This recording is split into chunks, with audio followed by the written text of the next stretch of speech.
예, 안녕하십니까. 예, 반갑습니다. 예, 저는 박지훈입니다. 자, 우리가 이제 경제학을 하는 데 있어서 이제 경제 수학이 아무래도 수학적 개념이 이제 많이 필요하죠.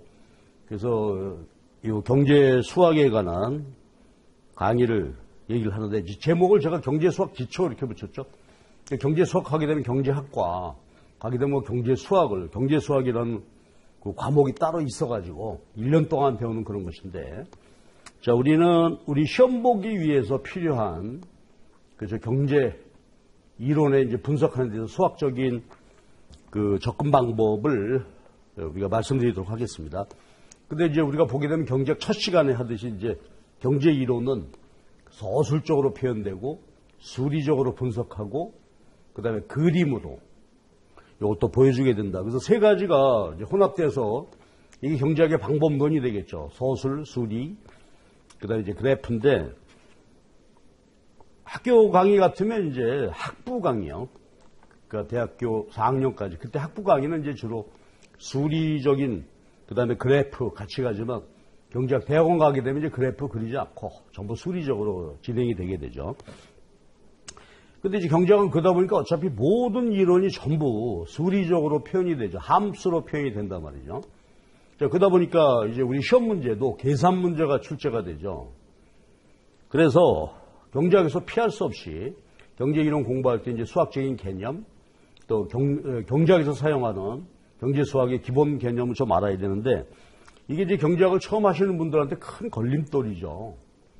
그 책 보게 되면 우리 경제 원론 책을 보게 되면 모든 페이지에 전부 수식, 함수식, 그래프 있게 되니까 요거를 이해를 해야 되겠습니다.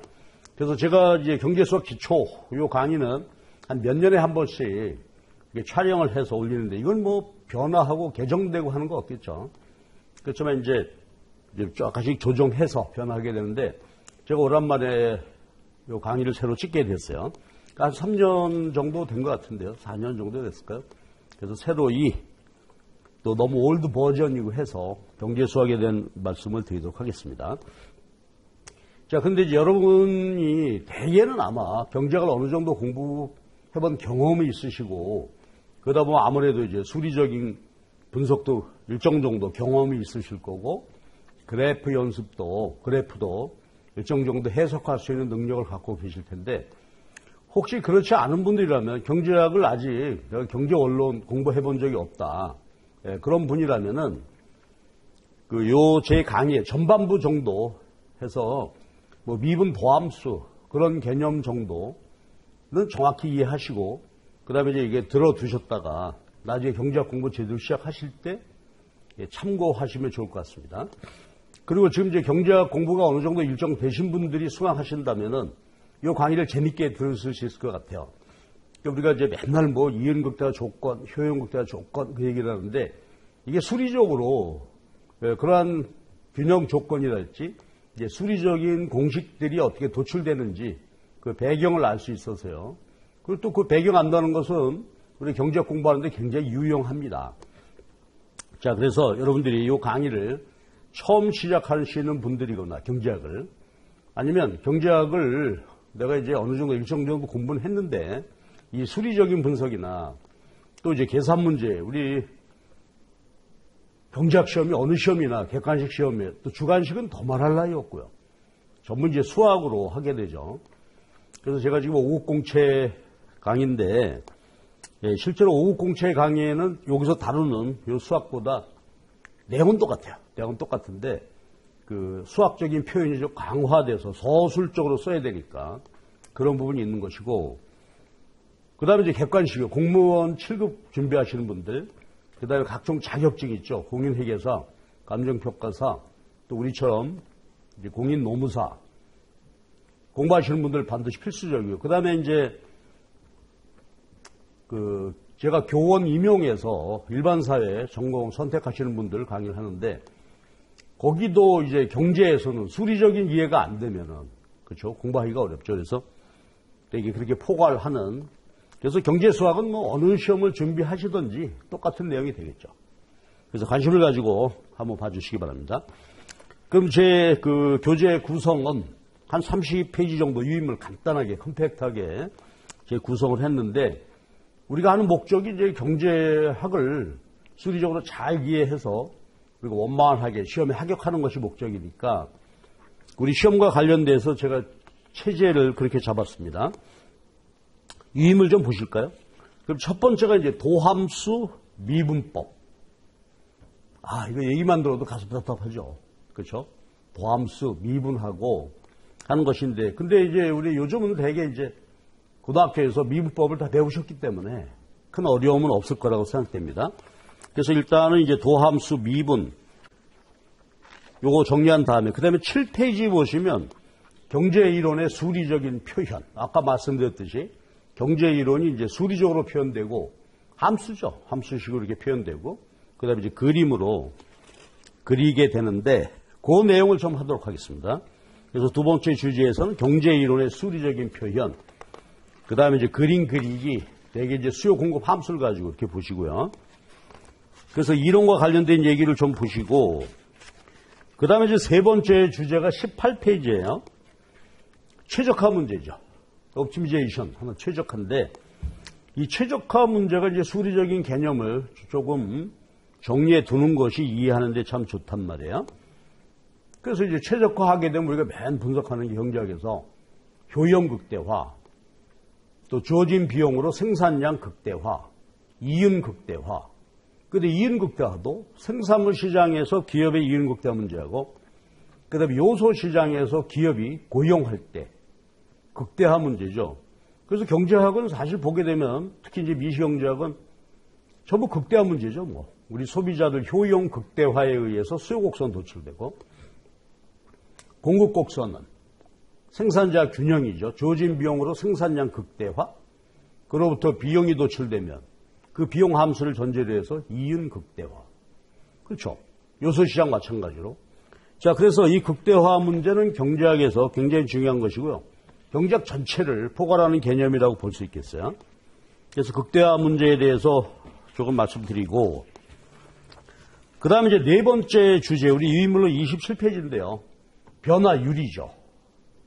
그러니까 우리가 경제성장률, 아주 대표적인 게 경제성장률이나 또 아니면 뭐 명목 GDP, 실질 GDP, 인플레이션율, 이 변화율이 있죠. 그래서 그 변화율 개념을 한번 보시고, 그 다음에 이제 마지막 주제가 29페이지의 다섯 번째 주제입니다.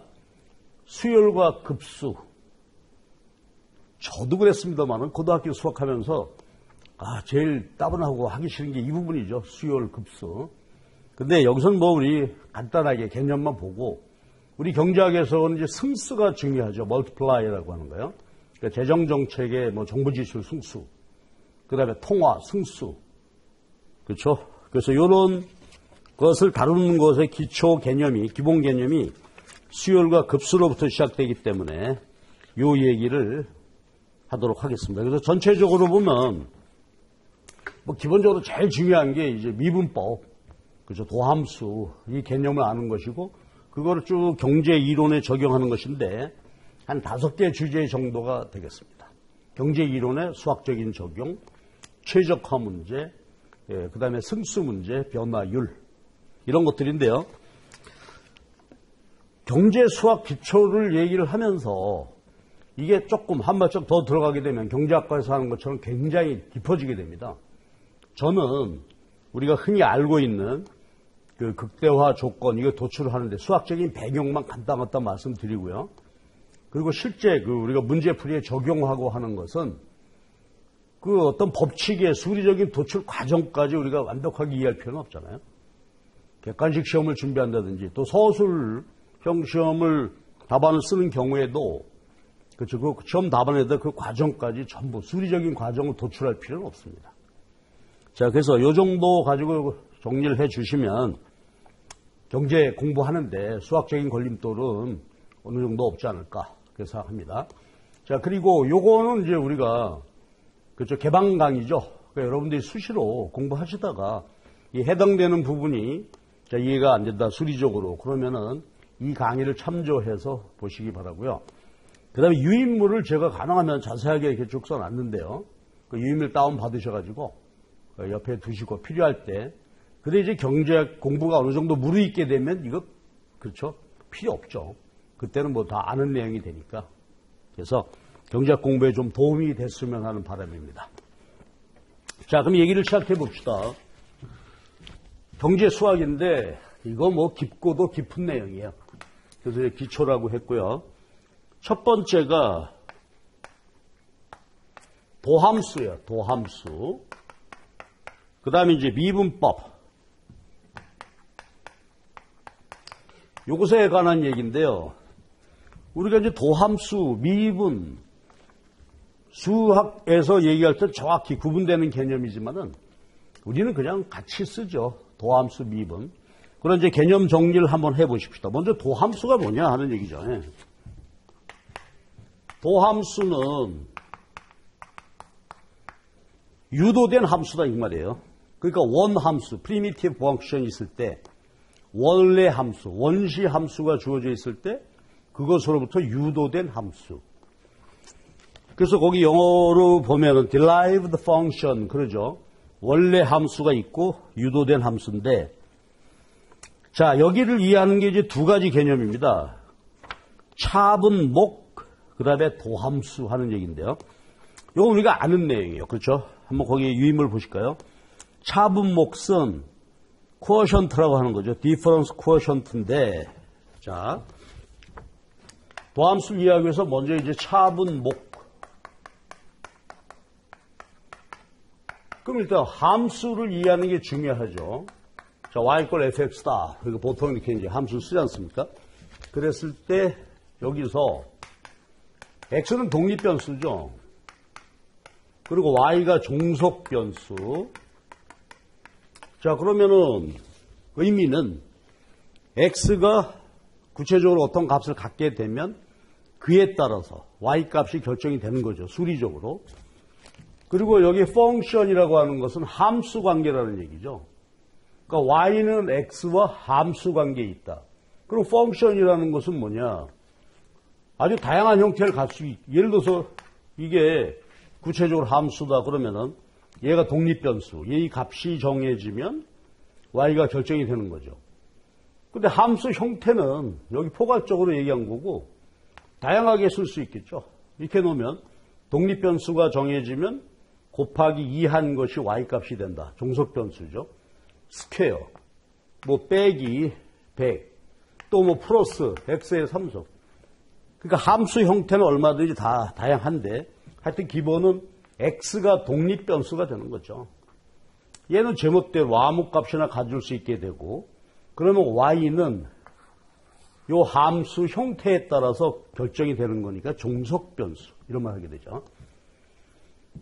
자, 그러면 이제 어떤 두 변수가 함수 관계에 있다?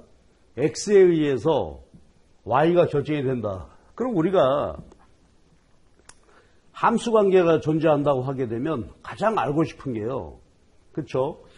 독립변수가 변화할 때, 그렇죠? y가 얼마나 변화할까 하는 얘기죠. 그렇죠? 종속변수는 x값에 의해서 결정이 되는데 x가 변화할 때 y는 얼마나 변화할까? 이거가 차분 몫이다 이거죠. 자, 그럼 차분 몫은 요겁니다. 이렇게 놓고 보시면 일단 x를 x 차분 그렇게 말한단 말이에요. x 변동분 이렇게 이해하시면 되죠. 차분 x의 변동분 그렇죠? 그러면 얘가 변화하면 y가 변화하겠죠. 여기에 y의 차분 나누는 것을 차분 몫이라고 한다. 자, 그럼 차분 몫의 의미는 뭐가 될까요? 어떤 이제 함수가 구체적으로 있겠죠. 함수가 있을 때 독립변수가 얼마 변화하면 종속변수가 얼마 변화하더라. 이게 차분 몫이죠. 그럼 예를 들어서 x가 2개 증가하자 y는 3개 증가하더라. 이게 나눈 게 차분 몫이다 이거야. 그럼 차분 몫의 의미는 뭘까요? 독립변수가 몇 개 변화, 얼마 변화하자 종속변수가 변화했다 하는 얘기니까 차분 몫의 의미는 독립변수가 한 단위 변화할 때, 그렇죠? 종속변수 변동분 그치? 차분 몫의 의미는 독립변수 한 단위 변화할 때 종속변수 변동분. 그래서 그거를 이제 그 밑에요. 평균 변화율이라고 했죠. 왜 평균일까요? 그렇죠. 2개, 3개 변화했으니까 1.5다 그러면 평균적으로 x가 하나 변화할 때 1.5개 변화한다. 이게 차분 몫입니다. 그러면 도함수는 뭐냐? 도함수는 똑같아요. y = f x예요. x가 독립변수에 의해서 이제 y가 결정이 되는데, 볼까요? 델타 x인데 영문자 d를 쓰죠. 소문자 d를 쓴단 말이에요. 이게 도함수입니다. 그럼 보세요. 아까 요거를 읽기 우리가 차분이라고 그랬죠. x의 차분, y의 차분, 나눈 것을 차분목 그랬다면은 요거 뭐가 될까요? 미분입니다. x의 미분값, y의 미분. 나눈 것이 도함수다 이거예요. 그러니까 정확히 용어를 수학적으로 정의한다면 x 미분값으로 y 미분값을 나눈 것이 도함수다. 그러면 차분에서 썼던 기호 델타하고요. 여기 도함수 구할 때 썼던 미분 요 부호하고는 의미는 똑같죠. 변동분입니다. 독립변수, 종속변수의 변동분을 나타내는 것인데 차이점은 얘는 변동분이 크다는 얘기예요. 그렇죠. 2개씩 막 변한다, 그지? 얘는 변동분이 아주 작을 때를 우리가 미분이라고 하는 거죠. 차분, 미분. 자, 그래서 거기 도함수 제가 한 것을 한번 보면은 그러면 자, 이제 요거 보십시다. y = fx 이렇게 됐어요. 델타 x, 델타 y. x 미분값으로 y 미분값을 나눴다. 그러니까 이 함수의 도함수를 구한 것입니다. 자, 그런데 이제 우리가 수학에서 표기. 그럼 이 함수의 도함수가 이것인데요. 요거 이제 수학자에 따라서 이렇게 쓰는 분들도 있고 이렇게 쓰기도 한다. 이렇게 f 프라임. 그래서 이렇게 해놓고 요걸 1차 미분 그러죠. 1차 미분입니다. 기호는 이렇게 되는 거예요. 자, 그러면 도함수의 유도된 함수, 원함수의 유도된 함수, 그럼 요게 fx니까 f 프라임 하게 되면, 그렇죠. x 미분으로 y 미분값 나눈 것이 이게 이제 도함수가 되고, 그 다음에 거기 보면 요걸 어떻게 표기했죠? 리미트 델타 x가 0으로 갈 때 차분 몫이다. 자, 요거 차분 몫이죠. 그러니까 x가 상당한 정도로 변화하고 그에 따라서 상당한 정도 변화했죠. 차분 몫인데 이 차분 몫이 델타 x가 0으로 간다는 얘기죠. 그러니까 이 변동분이 아까는 2가 변화했다. 근데 얘가 변동분이 0으로 수렴한다. 그 말은 얘가 그렇죠. 1억 분의 뭐 1만큼 줄었다. 그렇죠. 100억 분의 뭐 1만큼 변화했다. 그때 얘기다 이거죠. 그래서 우리가 흔히 얘기할 때 이건 뭐죠? 미세한 변화다. 아주 미세한 변화. 차분은 상당한 변화. 그래서 요거를 평균 변화율. 그렇다면 얘를 우리가 아주 미세한 변화율이니까 요거를 순간 변화율 또는 한계 변화율. 그래서 우리가 영어로 한계, 마지널을 하게 되면은 변동이 아주 작을 때죠. 그러니까 나중에 볼 때 뭐 한계 효용, 한계 비용 이런 것은 아주 조금 변화할 때, 자, 이렇게 됐어요. 그 다음에 중요한 게요. 차분 몫이나 도함수나 함수는 f = fx죠. 많이 변화할 때, 상당한 정도 변화할 때 요거는 차분 몫이 되는 거고 아주 조금 변화할 때 미분은 요건 도함수가 되는 거잖아요.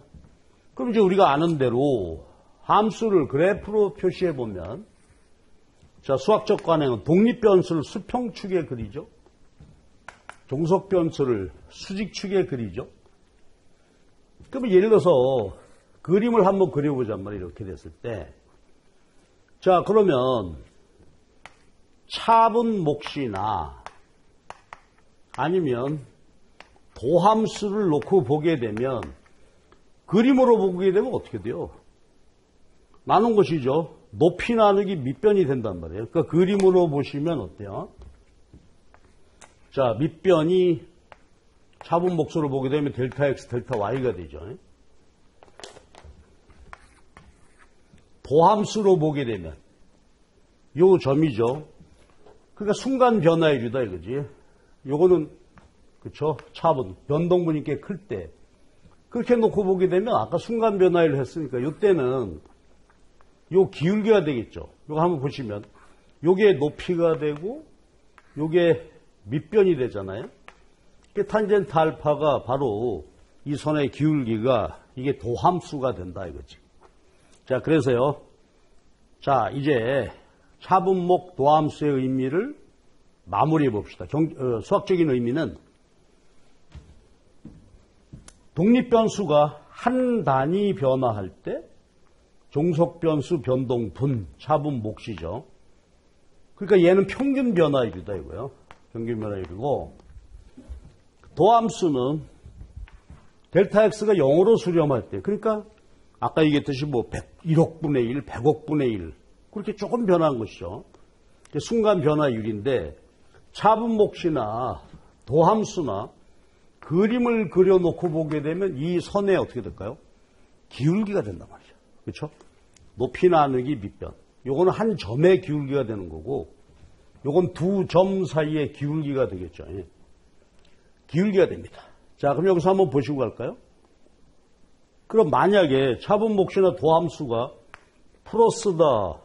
그러면 기울기가 플러스란 얘기죠. 높이 나누기 밑변이고 만약에 마이너스 값이라면 기울기가 마이너스란 얘기죠. 그럼 만약에 차분목시나 함수의 그림을 그려봤는데 차분목시나 도함수가 마이너스 값이 나왔다는 얘기는 기울기가 마이너스 기울기를 갖는다는 것을 의미하겠죠. 자, 그리고 수리적인 의미는 그렇죠. 독립변수가 한 단위 변화할 때 종속변수 변동분 이게 도함수다 이거지. 됐죠? 그리고 기울기 이렇게 말하는 거예요. 그래서 이제 우리가 앞에 이제 이런 말이 많이 나올 텐데요. 이게 도함수지 않습니까? 리미트 델타 x가 0으로 갈 때 요게 도함수 미분이 되는 것입니까? 그러니까 앞으로 표기할 때 이런 말 많이 쓰겠죠. 미분해놓고 플러스다 마이너스다 그러면 이제 수리적인 표현 f 프라임 미분값이 플러스다 기울기가 플러스구나. 미분해놓은 값이 즉 도함수 값이 마이너스다 그러면 기울기가 마이너스가 된다. 그러니까 보세요. 우리가 경제학에서 도함수 구해서 그 값의 부호를 판단한다고 하는 것은 굉장히 중요한 정보가 되겠죠. 그러니까 플러스 값이 나면 우상향한다. 마이너스 우하향한다. 그렇죠? 자, 요게 이제 도함수입니다. 근데 이제 하나 더 가봅시다. 근데 요거는 말이요. 독립변수가 지금 하나인데요. 이럴 수 있지 않겠어요?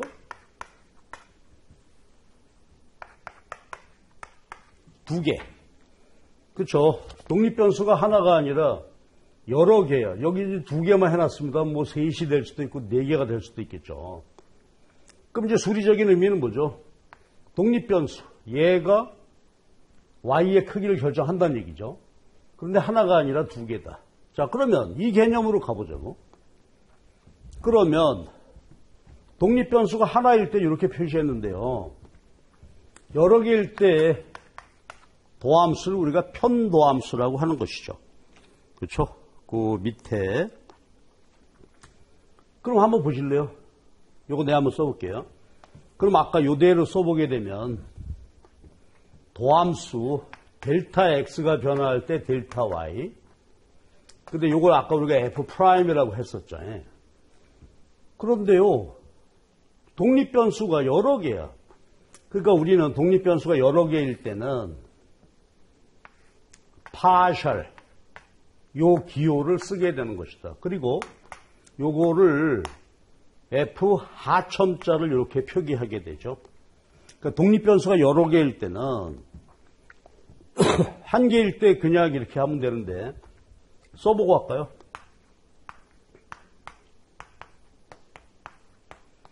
그러니까 우리가 표기가 달라지게 되죠. 요건 독립변수가 x 하나일 때, 그때 도함수. 독립변수가 여러 개일 때 편도함수. 표기가 달라진다. 그리고 의미만 잘 보시면 요거는 뭐죠? 독립변수에 종속변수에 영향 주는 게 x만 있는 게 아니라 z도 있다. 그래서 요 표기를 partial 또는 round 이렇게 하게 된단 말이에요. partial derivative function이니까 편도함수가 되는 거예요. 그래서 이렇게 기호만 쓰면 되겠죠. 그리고 하첨자 이렇게 써요. 그러니까 F' 하게 되면 독립변수 하나 있을 때 도함수고요. F 하첨자 X, 요건 독립변수가 여러 개일 때 요 독립변수의 도함수, 편도함수다. X편만 보고 구했다. 그렇죠? 요건 Z편만 보고 얘가 Y에 미치는 영향만 보는 것이다. 됐죠? 자, 그래서 이렇게 보시면 되겠고요. 그 다음에 역시 정의는 뭐 리미트죠. 리미트 델타 X가 0으로 갈 때 Z라면은 리미트 델타 Z가 0으로 수렴할 때 그렇죠? 이게 도함수가 되는 것입니다. 자, 그래서 우리는 차분목 도함수 봤어요. 편도함수. 그럼 이제 그 다음 페이지 보게 되면 두 번째 주제가 미분이요, 미분. 그러니까 우리는 도함수, 편도함수. 자, 이번에는 미분, 편미분 하는 것인데, 자, 거기 유의미를 한번 볼까요? 먼저 미분이라는 얘기. 미분은 함수는 앞에 그대로 유지가 되는 거예요. fx인데, 아까 얘기했죠? 미분은 뭐지? 델타 y입니다. 그렇죠? 델타 y. 그리고 델타 x로 나눈 것을 우리가 도함수라고 그랬죠. 이게 도함수고, 그 다음에 이걸 표기할 때 f'x, 자, 이렇게 써놨죠. 아까는 그냥 f'만 했는데, 그렇죠? x가 독립변수이라는 뜻이 되겠죠. 자, 이게 도함수입니다. 그럼 미분은 뭐냐? 미분은 아까 요거였죠. 그러면 보세요. 우리는 도함수 값을 이렇게 구해놨을 때 델타 y 값을 구할 수 있겠다 이거예요. 즉, 지금은 말이죠. x 변화할 때 y가 얼마나 변화할까? 변화율을 알고 싶은데 이번에는 y의 변동 분을 알고 싶은 거예요. 그렇죠? 그러니까 지금 x가 변화해, 독립변수가 변하고 있을 때 종속변수가 얼마나 변화할까? 이걸 우리가 y 미분이라고 한다. 그럼 보세요. 얘가 변화해서 얘가 변화하는데 여기 우리가 도함수 값을 알아요. 그럼 식을 그대로 정리해 볼까요? 그럼 얘는 어떻게 구하면 될까? 식으로 정리해 보면 f'x에다가 델타 x 곱하면 y의 미분값을 얻게 되는 거예요. 그러니까 도함수 y의 미분값 이런 관계다. 그러면 한번 보실래요? 이게 만약에 2가 되었다. 그럼 무슨 말이라고요? 그렇죠. 차분목시나 도함수의 의미는 x가 하나 변화할 때, 그렇죠. 독립변수 변동분이죠. 얘가 하나 변화할 때 변동분. 그러면 요거는 뭐겠어요? 자, 여기 보세요. 이게 2다.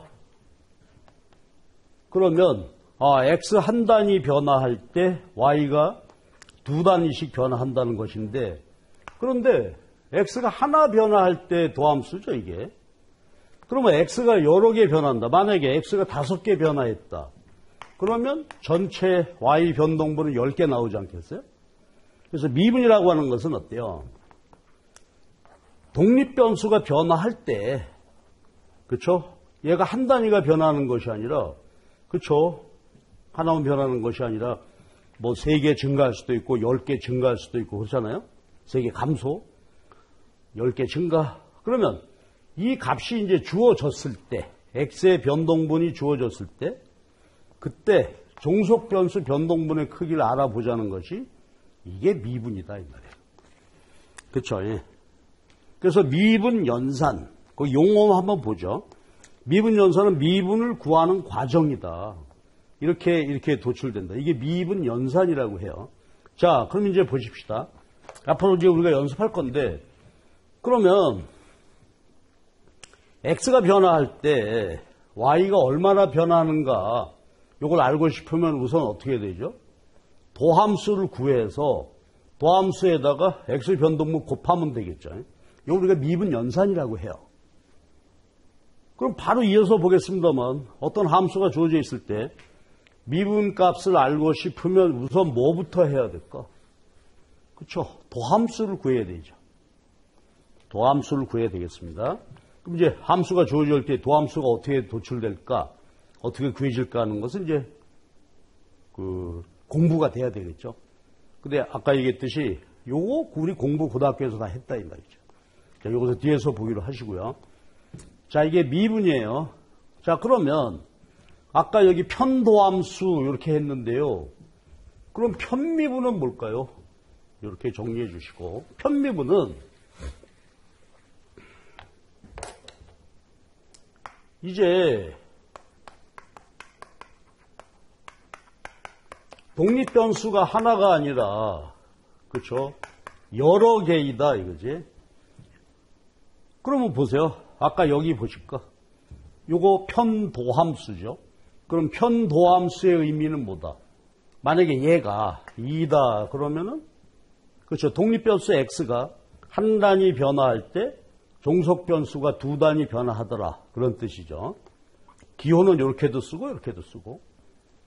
그러면 자, 도함수, 편도함수입니다. 독립변수가 여러 개일 때 얘를 우리가 fx라고 썼는데 우리는 이게 알고 싶다 이거요. 그렇죠? 이게 편미분이죠. 일단 써놓고 볼까? 자, 이렇게 해서 편도함수가 구해지는데 이걸로 정리해 보게 되면은 파셜 x에다가 요거 편도함수에다가 파셜 x 곱하는 거겠죠. 됐지? 자, 그럼 이제 여기 파셜은 바로 그렇죠. 변동분하고 똑같은 얘기니까. 자, 갑시다. x가 얼마 변화할 때 y가 얼마큼 변화하는지 알고 싶다. 이게 편미분이다 이거예요. 어떻게 구한다고요? 함수 fxz의 편도함수, x 편도함수 구한 다음에 x의 변동분 곱하면 나올 수 있겠죠. 자, 이것도 연습해 봅시다. 아까 저게 2라고 했죠. 이 말은 뭐죠? 편도함수니까 x만 변화했어. 얘는 가만히 있고 x만 2단위 변화했어요. x만 한 단위 변화할 때 y가 2개 변한다는 얘기죠. 그런데 x 변동분이 5다. 이게 편도함수다 이거예요. 편미분이다 이거예요. 됐죠? 그래서 편도함수 곱하기 x 변동분, 그게 편미분과 y의 편미분이 된다 이거지. 됐죠? 자, 그럼 이제 독립변수가 한 개 더 있어요. 파셜 z에 파셜 y, fz라고 쓰는데, 이번에는 뭘 알고 싶다. 그렇죠? y의 편도함수. 그런데 이번에는 z가 변화할 때. 똑같죠? 다시 한번 해볼까요? z가 예를 들어서 마이너스 3이야. z 변동분이. 그러니까 지금 Z값에서 3 감소. 그런데 요 Z의 편도함수 값이 만약에 마이너스 2다. 그럼 어떻게 되겠어요? 곱하면 알 수 있겠다 이거죠? 6이 되는 거죠. 자, 그럼 이거 해볼게요. 요거의 의미는 뭐지? Z가 한 단위 변화할 때 Y가 마이너스 2이야. Z 하나 증가하게 되면 Y가 2개 감소하죠. 그런데 Z 변동분이 3개 줄었다. 그럼 Z 하나당 마이너스 2 변화하는데 요게 3개 변화했으니까 곱하게 되면 6이다 이거죠. 됐죠? 마이너스가 좀 부담스러우신가요? 그럼 플러스라고 해볼게요. 요거 편도함수, Z 편도함수가 2다. Z 하나 변화할 때 Y가 2단위 변하는데 Z가 이번에 이제 3개가 변했다면 하나당 변동분 곱하면 되겠죠. 자, 이게 편미분입니다. 그런데요, 전미분이라는 게 있어요. 전미분은 독립변수가 여러 개일 때 나타나는 얘기예요. 전미분은. 자, 그러면 전미분 한번 가볼까요? 그 밑에 보면 역시 요거예요. 이때 전미분은 뭐냐. 보세요. X도 변화하고요. Z도 변화하고 있다는 얘기예요. 자, 편미분은 X만 변화할 때 값이죠. 편미분, X 편미분은 요거 변화할 때 얘기예요. 그렇죠? 그런데 이번에 두 개가 동시 변화한다 이거죠. 요거는요, 우리가 실제 계산 문제나 우리 문제 풀 때 이게 직접 푸는 경우는 별로 없어요. 이런 도출 과정에서 나오는 것인데. 그럼 한번 보자고요. 거기 있는 대로. 그러면 전미분 연산식을 한번 봐주실래요? 아, 여기서는 지금 함수를 이렇게 써놨네요. x1, x2. 독립변수가 x1, x2다. 그러니까 앞에 우리 여기서는 xz, 여기서는 x1, x2 하는 것이죠. 그러면 미분은 뭐죠? 아까 얘기했을 때 미분은 얘가 얼마 변화할 때 얘 변동분이죠. 그래서 미분은 어떻게 구했나요? f'x에다가 그쵸? 델타 x예요. 요거는 x 하나 변화할 때 변동. x가 실제 몇 개 변화했다. 곱하면 나오죠. 요건데 전미분은 얘도 변화하고 얘도 변화해. 독립변수가 모두 변화하는 상황입니다. 자, 그러면요. 해볼게요. 파셜 x1에 파셜 y, 그 다음에 델타 x1 플러스 파셜 x2, 파셜 y에 델타 x2 이렇게 되겠죠. 그 요게 이거 편미분을 그쵸 여기다 적용해 본 것이죠. 아까 보시면 요게 뭐죠? 요거였지. 그쵸? x의 편미분 값이죠. 요거는 z의 편미분. 그럼 x의 편미분 값하고 z, 그쵸? 여기서는 x1, 2니까 x1의 편미분 값, x2의 편미분 값 더하면 전미분이다. 그러니까 요것의 의미는 그쵸? 아까 편미분은 얘만 변화할 때 둘이 동시에 변하고 있어. 그러면 식은 이렇게 한번 이해하시고요. 자, 내가 한번 해볼게요. 요게 만약에 2요. 요게 만약에 마이너스 3이라고 해볼까요? 자, 요거 편도함수죠. 편도함수의 의미는 x1 독립변수가 한 단위 변화할 때 y가 두 개씩 변화한다. 요거는 독립변수 x2가 한 단위 변화할 때 종속변수가 마이너스 3개씩 변하다. 요건 하나씩 변화할 때죠. 근데 변동분, 얘가 5개가 변화하고요. 얘는 10개가, 그렇죠? 변화했다 이거예요. 그럼 하나당 3개 곱하기 10개. 하나당 2개, 5개. 두 개의 변동분을 전부 더하면 되겠죠. 그래서 이게 전미분이다 이거지. 됐어요? 자, 그래서 우리는요, 이제 경제 이론 분석에 있어서 아주 관심사가 그거잖아요. 예를 들어서, 그렇죠? X, Y다 그럴 때 우리가 소비 같은 거 보시면 X제하고 Y를 소비하고 있는데 효용 함수다. 그렇죠? 그렇다면은 얘가 효용이고 얘가 X제, Y제다. 그렇다면은 X제 소비량만 변화할 때, 요것만 놓고 보면 요건 X 소비량이 변화할 때 5개 변화할 때 X가 얼마나 효용 변화할까? 근데 Y제도 10개 더 소비했다.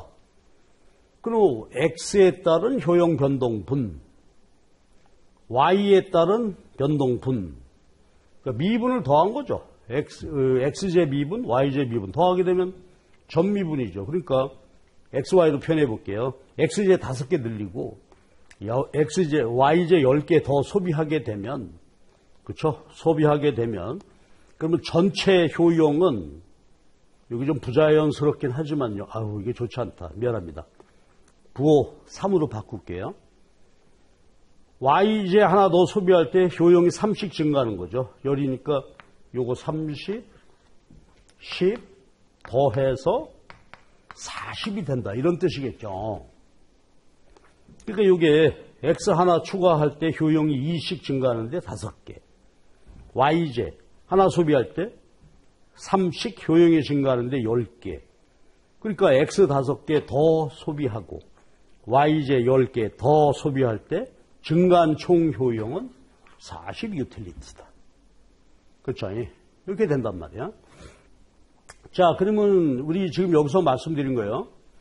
요거는 이제 사실 경제학 분석만이 아니라 뭐 어디서나 이 수학적인 접근은 기본이 될 텐데 경제학에서 우리가 할 게 요 개념이다. 그렇죠? 그래서 이 페이지까지 한번 개념 정리해 볼게요. 도함수는 뭐다? 차분목 도함수. 얘는 그렇죠. 독립변수가 한 단위 변화할 때 종속변수 변동분. 요거죠. 예. 도함수는 리미트 제로죠.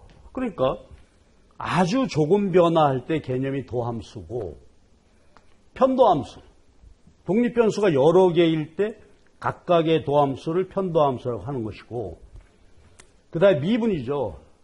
미분은 뭐지? 독립변수가 변화할 때 종속변수가 얼마나 변화할까 하는 얘기죠. 근데 요걸 우리가 알고 싶으니까 어떻게 될까? 아까 했듯이 얘가 한 100개, 1000개 막 변화할 때 Y값이 얼마나 변화할까 알고 싶으면, 그렇죠? 도함수 값을 알고 있으면 되겠죠. 얘는 X가 한 단위 변화할 때 변동분이니까 여기다가 변동분 곱하면 총 변동, 종속변수 전체 변화할 수 있겠죠. 이게 미분이다 이거예요. 이렇게 표기 기억해 주시고, 편미분은 독립변수가 한 개가 아니죠. 여러 개일 때, 그렇죠. X 변화할 때 X 편미분, Z만 변화할 때 Z 편미분 이렇게 되고요. 전미분은 두 개가 동시 변화할 때 독립변수 변동분이니까, 그렇죠. 편미분 값을 더한 것이 전미분이다 이거지. 됐죠? 그래서 일단 경제 수학을 하기 위해서 기본적인 개념을 이렇게 보셨어요.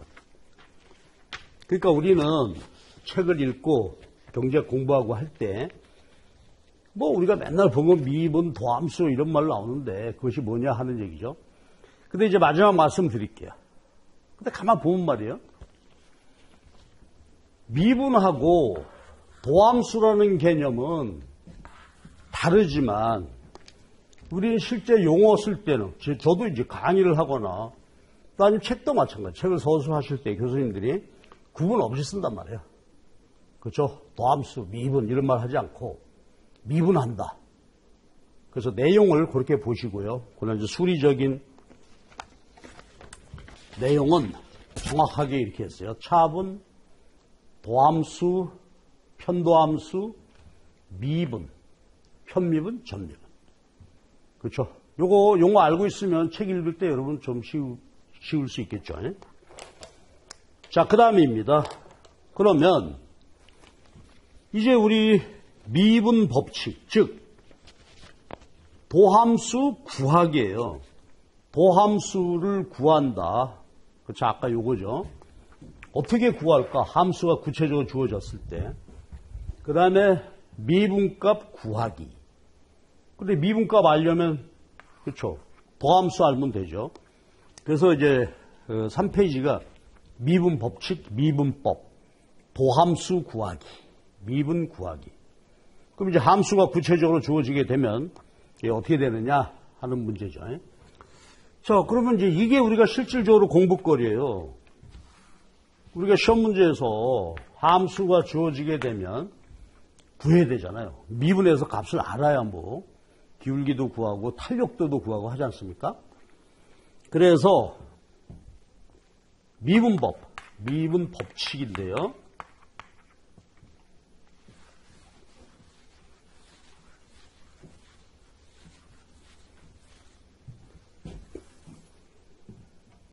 먼저 도함수 구하기. 도함수 구하는 법칙이죠.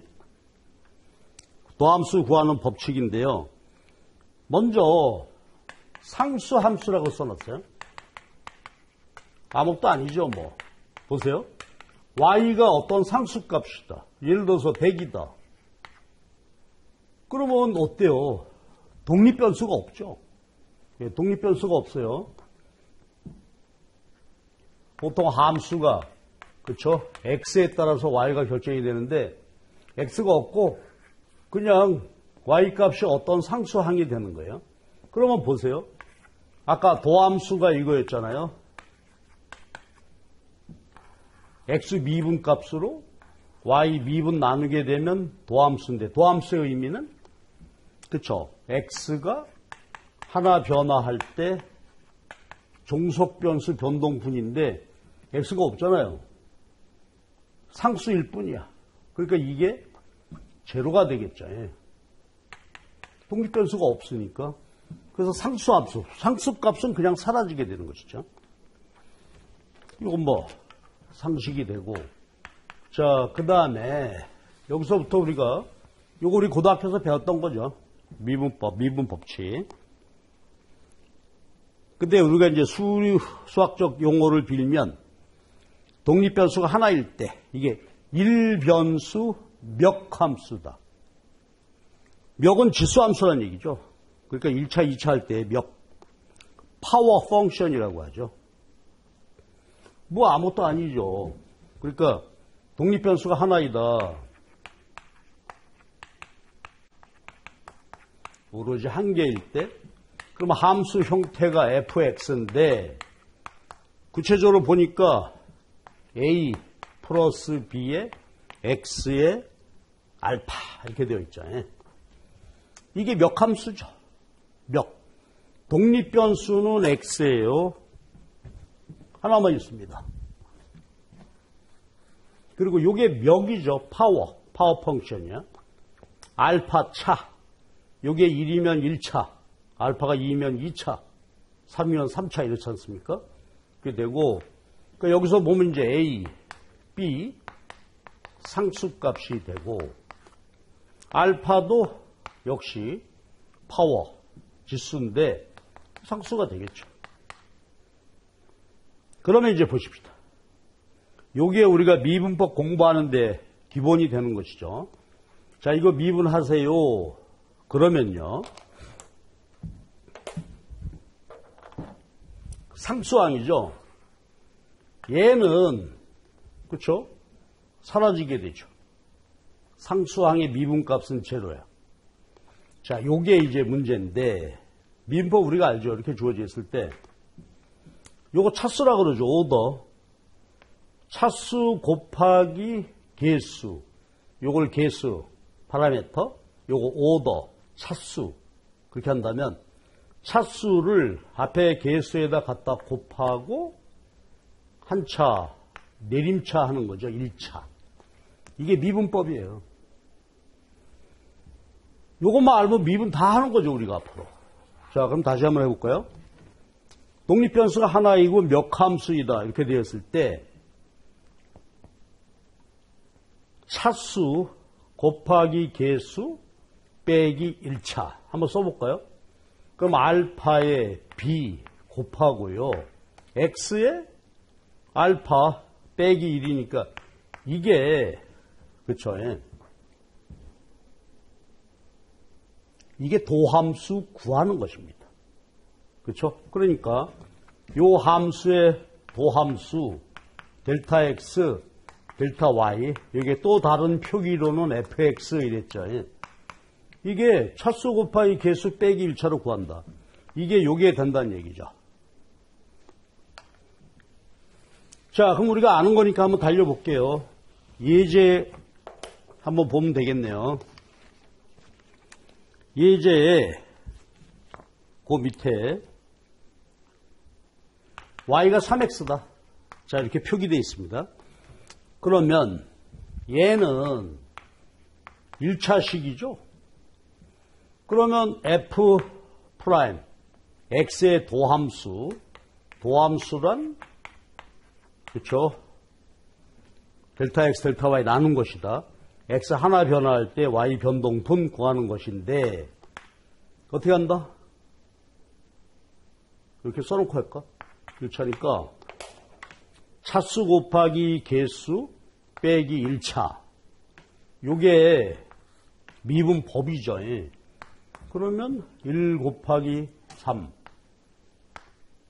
x 1에서 1 빼기 되니까 0이죠.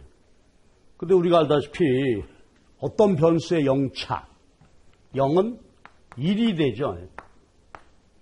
그래서 3이 된다 이거지. 그렇죠? 그러니까 요게 원시 함수죠. 원래 함수. 원래 함수로부터 도함수, 유도된 함수 값은 3이 된다 이거지. 그렇죠? 그리고 하나만 더 해볼까요? 그럼 여기 도함수니까 미분이라는 게 있었죠. 미분은 뭐지? 델타 y, f 프라임 요거였잖아요. 자, 도함수를 구했어. 그러면 요 도함수의 의미는 뭐죠? x가 하나 변화할 때 y가 3개씩 변화하더라. 요게 3이래. 요건 x 하나 변화할 때죠. 근데 만약에 얘가 5개 변화했다. 그럼 미분은 이게 되는 것이지. 그래서 도함수 이것으로부터 미분 값을 이렇게 얻게 되는데 도함수 하는 방법, 도함수 구하는 방법. 미분법은 그렇죠? 함수가 주어졌을 때 차수 곱하기 개수 빼기 1차 이렇게 구해진다 하는 얘기죠. 자, 그럼 이제 우리는 요거 1차 함수의 미분법을 봤죠. 그럼 연속 문제 하나만 더 보고 갈까요? 이거 뭐 우리 잘 안단 말이에요. 앞으로 이런 게 적극적으로 구하고 해봐야 되는데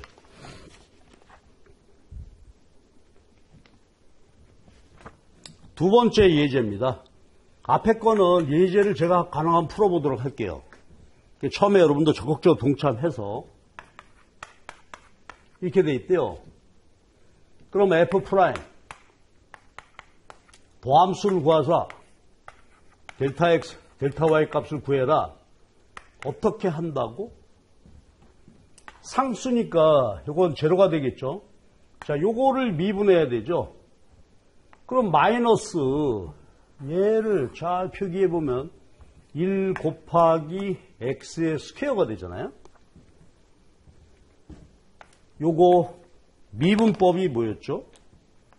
차수 곱하기 개수 빼기 1차가 되니까 요것의 값은 마이너스 2에 x 2차에서 내림차 1 해야 되니까 1. 어떤 수의, 어떤 변수의 1차는 바로 그 수가 돼서 마이너스 2x가 된다, 이게. 그럼 봐주세요. 원래 함수를, 도함수를 구해봤어요. 미분법에 의해서 이렇게 나왔다. 그럼 이것의 의미는 뭐지? 그렇죠? 독립변수가 하나 변화할 때 종속변수 변동분이죠. 그 x가 하나 변화할 때 y가 이만큼씩 변화하더라. 근데 아까 경우하고 다른 것은 아까는 얘가 상수가 나왔잖아요. 그러니까 바로 곱하면 되는데 얘는 변수죠. 그러니까 x가 하나 변화할 때 변화하는데 x값이 얼마냐에 따라서 변동분이 달라진다는 뜻이죠. 예, 그 차이만 있게 된다 이거예요. 그렇죠? 그리고 이것도 다시 한번 써볼까? 그러면 미분값은 어떻게 됐죠? y 전체 변동분을 알고 싶다. 요거였잖아요. 그런데 이 함수의 도함수 미분법에 의해서 됐죠. 그럼 f'2가 마이너스 2x가 되고 델타 x인데 만약에 델타 x가 그렇죠. 10개 변화했다. 그때 y 미분값은 여기 곱하면 된다. 10개 대입해서 풀면 되겠죠. 자, 그래서요. 독립변수가 하나일 때 그 밑에 쭉 됐는데 루트 씌운 거 한두 개만 더 볼게요. 우리가 실제로 구해야 되니까.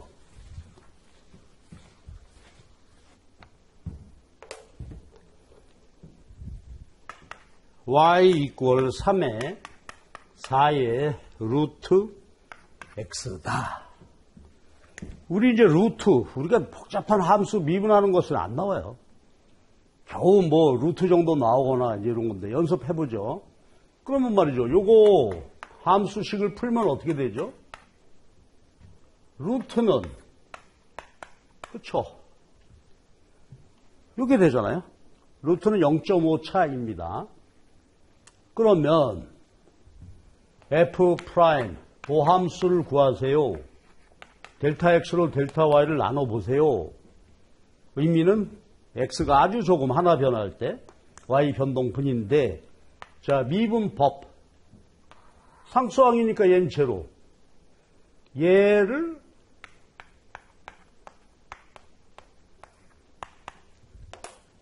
미분법에 따라서 구하면 되는데 자 미분법 어떻게 되죠? 차수 곱하기 개수 빼기 1차 그럼 0.5 루트니까 0.5 4, 2에 x 그 다음에 0.5에서 1 빼게 되니까 마이너스 0.5가 됐겠죠. 예. 자, 이것의 의미는 뭐다? x가 하나 변화할 때 종속변수 변동분 요만큼 변화하게 된다 이거예요. 그러면 이제 연산만 조금 해볼까요? 그러면 얘는 2에 근데 마이너스 차수가 된 분수식이 되죠. 그렇죠? 이렇게 되고 그런데 0.5차는 2에 루트 x가 되겠죠. 됐죠? 그러니까 우리가 경제학 앞으로 여러분 풀 때 미분 함수가 복잡하지 않아. 무슨 사인 함수 미분하세요. 그런 게 없으니까 요거 하나만 루트 씌웠을 때 이렇게 하면 되겠구나. 하나 봐주시고요.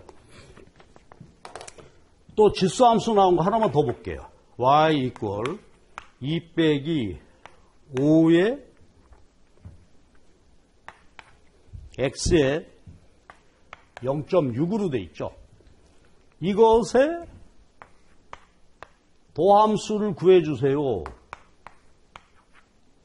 그러면 미분법 이용을 해서 구해야 되는데 어떻게 했다? 요 상수항은 사라졌죠. 마이너스 5 x에 0.6이니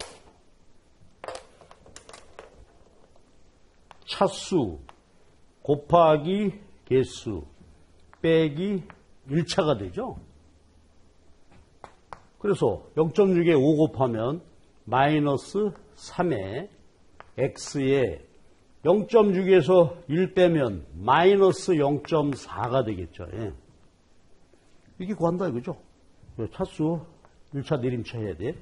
그럼 얘는 마이너스 3에 어떻게 될까? 마이너스 차니까 분수식이 되겠죠. 이게 독립변수가 하나일 때. 그쵸? 미분법. 그러니까 우리가 실제로 실험해야 되는 것은 함수가 주어졌을 때 실제로 미분하는 것입니다. 자, 그럼 이제 그 밑에 갈까요? 독립변수가 하나일 때요. 근데 이번에는 여러 개일 때.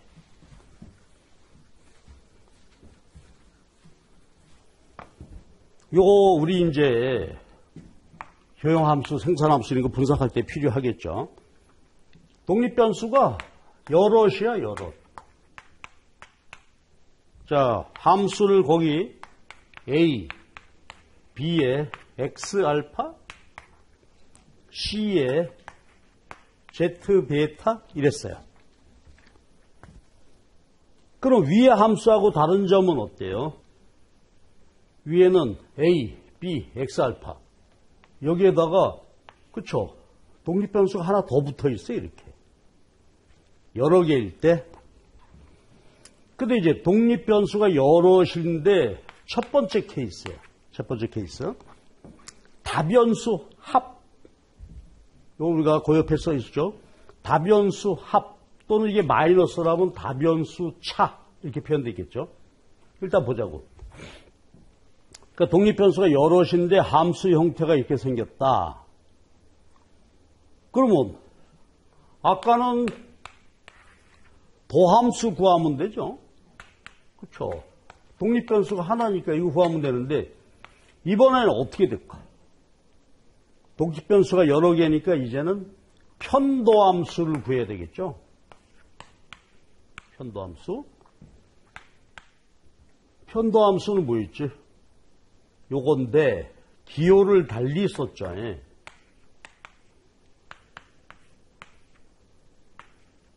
편도함수 기호를 파샬로 이렇게 썼잖아요.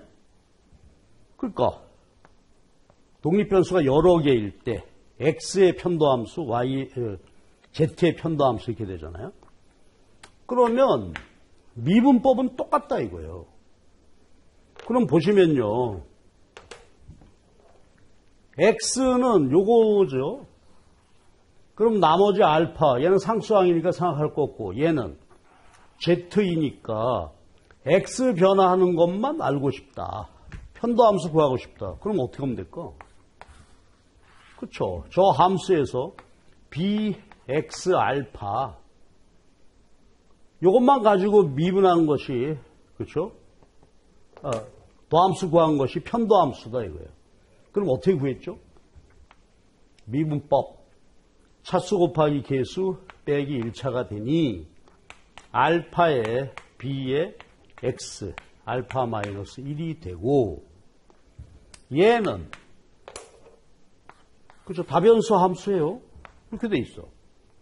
그럼 이번에는 z편. z가 변화할 때만 보겠다. 그러면 z만 가지고 도함수 구하면 되겠죠. 이게 편도함수란 말이야. 자, 이제 해볼까요? 차수 곱하기 개수 베타의 C Z 빼기 1차가 되죠. 네, 요게 다변수 여러 개일 때. 그러니까 그대로 미분법을 각각의 변수에 대해서 풀면 되겠네요. 그리고 제가 거기다 예제 하나 해놨죠. 자, 이제 여러분들이 앞에 처음에서 연습해봤으니까 요거 꼭 해주세요. 그 다음에 우리 유인물 4페이지. 독립변수가 여럿인 경우인데 근데 함수 형태가 이럴 수도 있다 이거지. 독립변수가 여럿인데요. 고배함수로 돼 있어. 다변수 고배함수 형태로 주어져 있습니다. 그래서 함수가 보니까 y 이퀄 독립변수가 이건 더하고 빼고 이렇게 되는데 얘는 곱해졌어요.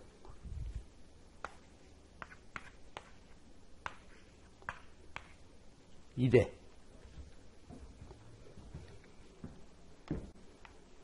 그러면 곱과 차 여럿일 때는 각각의 그렇죠 미분법 그대로 적용하면 되는데 자 이번엔 어떻게 할까? 요겁니다. 그래서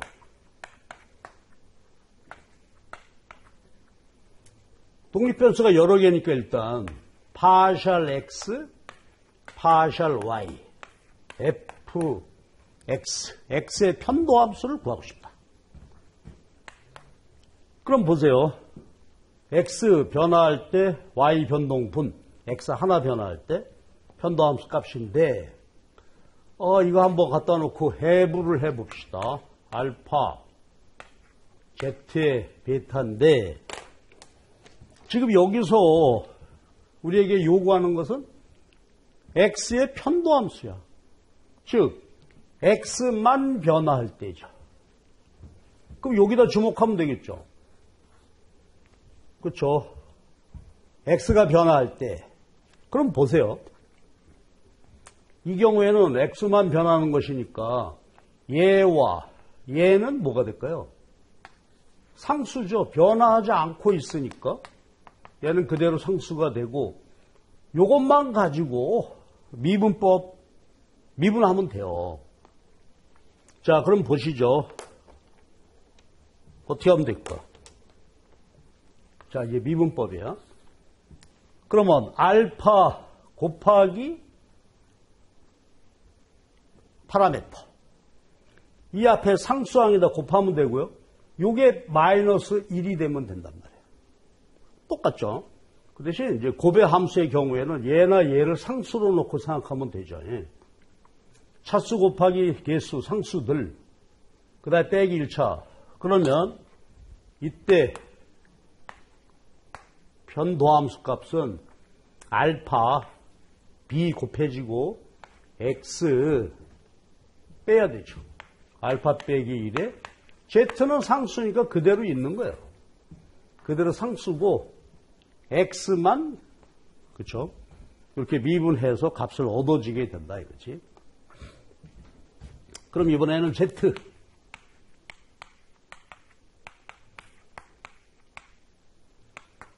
그러면 이제 똑같은 얘기네요. 얘를 어떻게 할까? x의 알파예요. z의 베타예요. 그럼 이것도 이제 뭐가 돼?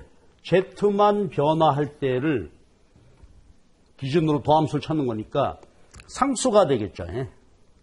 그럼 어떻게 돼? 차수 곱하기 개수 역시 빼기 1차가 되겠죠. 그래서 요 베타의 비상수항 X알파가 이제는 상수항 Z의 그렇죠? 베타에서 한 차수 내림 이렇게 구하게 된다 이거지. 됐죠? 자, 그럼 이제 우리가 실제로요 시험 문제를 풀면서 계산 문제 답을 내고 해야 될 때 알아야 할 미분법 이 정도만 알면 돼요. 여기서 그래서 미분법을 통해서 도함수, 편도함수 구하게 된다. 그럼 아까 봤죠. 그럼 미분값을 알 수 있겠죠. 전미분값도 구할 수 있겠죠. 그렇죠? 그렇게 보시면 되겠고 우리 경제학에서는 함수 형태가 이거보다 더 복잡한 함수 미분하는 일은 없단 말이에요. 그렇죠? 그래서 요거 정도 하시면 되는데 거기 예제를 제가 해놨으니까 계속해 보시기 바랍니다. 자, 그 다음에 이제 이 뒤부터가 복잡한데 거기 제목만 볼게요. 곱함수, 목함수, 그 다음에 5페이지 합성함수. 자, 이런 것들이 주어지고 이런 것들을 또 경제학과 같으면 열심히 미분하는데 요건 이제 잠깐 쉬었다 할 건데요. 시간이 많이 지났네요. 잠깐 쉬었다 할 건데 요거는 개념만 볼게요. 우리가 실제로 계산 문제 풀면서 이거를 우리 경제학 시험에서 여기서 했던 것처럼 실제 구해서 우리가 분석해야 돼. 그런 건 아니야. 이론 도출할 때 요 개념을 이용을 해서 법칙 도출할 때 사용되는 것이니까 개념만 잠깐 보고 그 뒤에 얘기로 가도록 하십시다. 네, 쉬었다 합시다. 근데 이 시간에서는 제일 중요한 거 아까 용어 정리 있었죠. 그래서 차분목 용어 정리 한번 해볼게요. 차분목 얘는 변동분이 상당히 클 때고 도함수가 있었죠. 도함수는 독립변수 하나 변화당 얼마나 변하느냐? 근데 편도함수는 뭐였지? 예, 독립변수가 여러 개일 때 그 각각의 독립변수 하나 변화할 때 얼마나 변화하느냐 요거였고 미분이 있었죠. 미분이 있고 편미분이 있었죠. 그럼 한번 써보고 갈까? 미분은 뭐야? 독립변수가 얼마씩 막 변화하고 있을 때, 그렇죠. y의 변동분, 요거 구하는 것이 미분이죠. 어떻게 구한다고요? 도함수, 요건 x가 하나 변화할 때 변하는 변동분, 구했다는 것이죠. 그러니까 변동분 곱하게 되면 구하게 되고, 편미분은, 그렇죠. 독립변수가 여러 개야. 그러니까 편미분은 fx의 파셜 x 또는 뭐 델타 x 이렇게 쓰면 되겠죠. 그럼 다시 한번 보면 이게 뭐예요? 요거는 x가 변할 때 y 변동분, 그래서 편 도함수에다가 x 미분값을 곱하면 전체 y의 미분값이 도출된다. 그렇죠? 이번에 z편으로 보면 그게 되지. z의 편도함수. z 하나 변화할 때 y 변동분 곱하기 이제 z 하게 되면 전체 y죠. 그러면 전미분은 뭐였죠? 전미분은 두 개가 동시 변화해. 그럼 보세요. x도 변화하고 있고 z도 변화하니까 그렇죠. 각각의 편도함수에다가 이렇게. 그리고 그렇다면 이 모든 이제 분석을 하는데 필요한 것은 뭘까? 그렇죠. 미분하는 거죠. 미분법. 요거를 할 수 알아야 되는데, 그렇죠. 요거 우리가 미분법 해서 우리 유인문에서 4페이지 위에 네 번째까지 했단 말이에요. 그러니까 어떻게 보면은 경제학 분석에 위한 경제수학은 다 한 거나 마찬가지예요. 이제 수학적인 개념을 뒤에다 적용해 가면서 우리가 마무리를 하면 된단 말이죠. 여기서 여기까지 보셨고요. 그럼 잠깐 쉬었다가 그 뒤로 가도록 합시다.